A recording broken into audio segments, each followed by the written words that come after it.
మంచిర్యాల జిల్లా చెన్నూరులోని కౌటం వీధిలో స్థానికులు ఖాళీ బిందెలతో నిరసన చేపట్టారు. తమ కాలనీలో త్రాగునీరు లేక నానా ఇబ్బందులు పడుతున్నామన్నారు. అధికారులకు ఎన్నిసార్లు ఫిర్యాదు చేసినా పట్టించుకోవట్లేదని ఆవేదన వ్యక్తం చేశారు.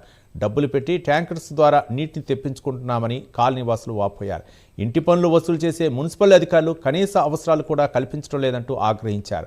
ఇప్పటికైనా అధికారులు స్పందించి తమకు తాగునీరు ఇచ్చే విధంగా చూడాలని కోరారు. లేని యెడల పెద్ద ఎత్తున నిరసన చేపడతామని కాలనీవాసులు హెచ్చరించారు.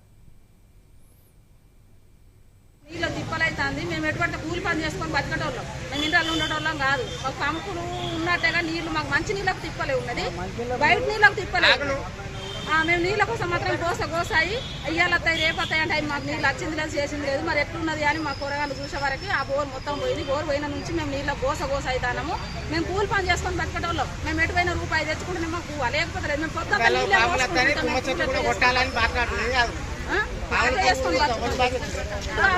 నీళ్ళ సౌకర్యం కావాలి సార్. మాకు నీళ్ళతో ఏ పని నీళ్ళు కావాలి, మాకు అన్ని రోడ్డు కావాలి. నీళ్ళతో మాత్రం బాగా తిప్పలున్నది. మాకు నీళ్ళ కోసం మేము కట్టపడతాను. 20 రోజుల నుండి మా దళిత వాడ అటువంటి కమటం వాడలోని బోర్ ఖరాబు కావడంతో కమిషనర్ గారి దగ్గరికి 20 రోజుల చుట్టూరు తిరుగుతున్నాం.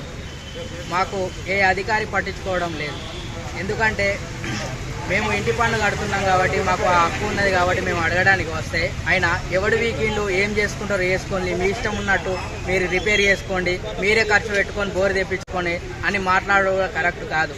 ఇంకొకటి ఏంటంటే మిషన్ భగీరథ నీళ్లు కూడా ఆపివేసిండు. అవి కూడా ఎక్కడికి 3 వాడాలలో అంటే బేతాలు వాడబోయి మా మహిళలు నీళ్లు రావడం జరుగుతుంది.